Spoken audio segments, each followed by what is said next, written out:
পৃথিবীর ইতিহাসে বাংলাদেশের বিশ্ববিদ্যালয়ের শিক্ষার্থীরা যেভাবে আন্দোলন করে তাদের অধিকার আদায়ের জন্য পৃথিবীর অন্য কোনো দেশে কিন্তু এমন আন্দোলন হয় না। একটা জিনিস খুব বাজেভাবে লক্ষ্য করছি যে আমাদের বাংলাদেশের এই তরুণ প্রজন্ম যারা আছেন, যারা শিক্ষিত জনগোষ্ঠী আছেন, বিশেষ করে যারা ইউনিভার্সিটি লেভেলে পড়াশোনা করেন, তারা বরাবরই তাদের নিজের জীবনকে উৎসর্গ করে দেশের মানুষের বা সার্বভৌমের কথা চিন্তা করে তাদের নিজের জীবনকে কিন্তু অনেকটা ঝুঁকিপূর্ণ করে তারা আন্দোলন করে অধিকার আদায়ের জন্য। কেন ভাই? যারা গভর্নমেন্ট বডিতে আছে তারা কি করেন? তারা কি তাদের দায়িত্বটা সঠিকভাবে পালন করতে পারে না? তারা যদি দায়িত্বটা সঠিকভাবে পালন করতে না পারে তাহলে তারা কেন দায়িত্বে বসে? বাংলাদেশের বুদ্ধিজীবী তাদেরকে কেনই বা আঘাত করবে, অত্যাচার করবে বা তাদের কেনই বা লাঠি চার্জ করে ছত্রভঙ্গ করবে? যদি গভর্নমেন্ট এই বিষয়টাকে একটু গুরুত্ব সহকারে দেখতো তাহলে কিন্তু বিশ্ববিদ্যালয়ে পড়ুয়া যে শিক্ষার্থী আছেন এবং বিশ্ববিদ্যালয়ে যারা পড়ান সেই শিক্ষকদেরকে কিন্তু রাস্তায় নামতে হয় না। রাস্তায় কেন নামে একটা দেশের শিক্ষক এবং শিক্ষার্থীরা? নিশ্চয়ই সেই দেশের সিস্টেমে অনেক গলদ আছে, সেই দেশের সিস্টেমে অনেক রকমের সমস্যা আছে। শিক্ষার্থীরা বা শিক্ষকরা সঠিক অধিকার থেকে তারা নিশ্চয়ই বঞ্চিত। এই কারণেই শিক্ষকরা মাঠে নামছে, তারা রাজপথে নেমে তাদের আন্দোলন করে যাচ্ছে তাদের অধিকার আদায়ের জন্যে। আর সেইটা যদি আ অন্যায় হয় তাহলে কিন্তু আমাদের দেশের সিস্টেমের অনেকটা গলদ আছে। বিশ্ববিদ্যালয়ের এই লাইফটুকুতে আমি একটা জিনিস খুব গভীরভাবে লক্ষ্য করছি যে এখানে আসলে শিক্ষার্থীরা তাদের অধিকার আদায়ের জন্য বরাবরই নিজের জীবনকে এক সাইডে রেখে আন্দোলন করে বা শিক্ষকরা আন্দোলন করে বা সেই শিক্ষকরা আন্দোলনের মানে সংহতি প্রকাশ করে। কেন? এটা মেডিকেলি কি সমাধান করতে পারে না? অবশ্যই পারে। কিন্তু আমি একটা জিনিস দেখছি যে তারা আসলে নিজেই যোগ্যতা সম্পন্ন না।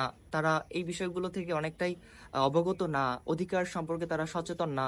এখন অধিকার সম্পর্কে যারা সচেতন না তারা যদি সরকার উদ্যোগস্থ কর্মকর্তায় তারা যদি বসে, তারা বসে যদি দেশ পরিচালনা করে তাহলে কিন্তু তাদের কাছ থেকে আমরা ভালো কিছু এক্সপেক্ট করি না। আজকে আমাকে খুব দুঃখের সাথে জানাতে হয়, আমি একজন ঢাকা বিশ্ববিদ্যালয়ের সাধারণ শিক্ষার্থী হিসেবে যে বিষয়টা দেখছি, অন্যান্য পৃথিবীর অন্যান্য অনেক উন্নত দেশ বা উন্নয়নশীল দেশে শিক্ষা ক্ষেত্রে বাজেটটা সর্বাধিক থাকে এবং সবসময় অনেক বেশি থাকে।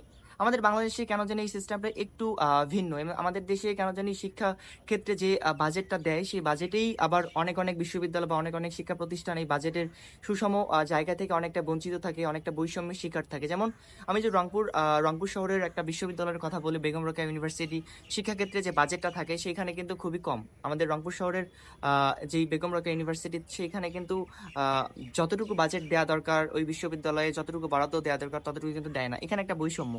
কিন্তু গতকাল একটা বিষয় আমাকে খুব গভীরভাবে তাড়িত করেছে যে জগন্নাথ বিশ্ববিদ্যালয়ের শিক্ষার্থীরা তারা ৩ দফার দাবি নিয়ে লং মার্চ টু যমুনায় যখন যাচ্ছিল তখন তাদেরকে আক্রমণ করেছে, কাঁদানে গ্যাস নিক্ষেপ করেছে এবং টিয়ার শেল, সাউন্ড গ্রেনেড ইত্যাদি ব্যবহার করে তাদেরকে ছত্রভঙ্গ করা হয়েছে এবং একটা শিক্ষককে লাঠিপেটা করা হয়েছে। শুধু একটা শিক্ষক না, শিক্ষার্থী সহ প্রায় অর্ধ শতাধিক মানুষ হতাহত হয়েছে। বিষয়টা খুবই দুঃখজনক, কারণ বিশ্ববিদ্যালয়ে পড়ুয়া যে শিক্ষার্থী আছেন এবং যারা শিক্ষক আছেন তারা কিন্তু আহ হুশ মানে শখ করে কিন্তু আসলে রাস্তায় নামে না, রাস্তায় নেমে আন্দোলন করে না বা আন্দোলনের সংহতি প্রকাশ করে না। নিশ্চয়ই গোড়ায় গলদ আছে, নিশ্চয়ই সিস্টেমে প্রবলেম আছে, যার কারণে তারা আন্দোলন করে, তারা আন্দোলনের সংহতি প্রকাশ করে।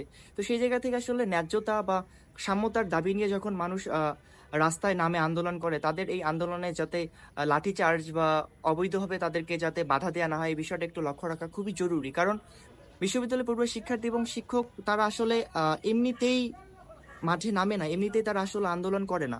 নিশ্চয়ই সিস্টেমের যে বড় গলদ বা সিস্টেমের যে পরিবর্তন বা সিস্টেমের যে পরিবর্তন ঘটানো যে খুব জরুরি, এই বিষয়গুলোতে আসলে লক্ষ্য রাখাটা খুব জরুরি। গভর্নমেন্ট বডি যারা আছেন, যেই আন্দোলনের কারণে আমাদের শিক্ষার্থী এবং শিক্ষকদের উপর লাঠিচার্জ করা হয়েছে, কেন আন্দোলন করেছে কারণগুলো খুঁজে বের করেন, কারণগুলো সমাধান করার চেষ্টা করেন তাৎক্ষণিক। কারণ আপনারা যারা আছেন তারা চাইলেই কিন্তু এরকম সমস্যার সমাধান খুব দ্রুতই করতে পারেন। এখানে লাঠিচার্জ করে শিক্ষক যারা আমাদের দেশের বুদ্ধিজীবী তাদের জাতি হিসেবে আমাদের কাছে খুবই লজ্জাজনক। তাই আমি একটা জিনিস আপনাদেরকে অনুরোধ জানাবো যে জগন্নাথ বিশ্ববিদ্যালয়ে যেই শিক্ষার্থী এবং শিক্ষকরা আন্দোলন করছেন তাদের ৩টা দফা নিয়ে, তাদেরকে যাতে বঞ্চিত করা না হয়, তাদেরকে যাতে বঞ্চিত বা বৈষম্যের শিকার করা না হয় এই বিষয়টা একটু লক্ষ্য রেখে তাদের সমস্যার সমাধান করেন। তাদেরকে সুষ্ঠুভাবে শিক্ষা কার্যক্রমগুলো পরিচালনা করবার জন্য একটু সুযোগ করে দেন। কারণ আমাদের দেশ পরিচালনা করবে আগামী দিনের এই শিক্ষক এবং শিক্ষার্থীরা।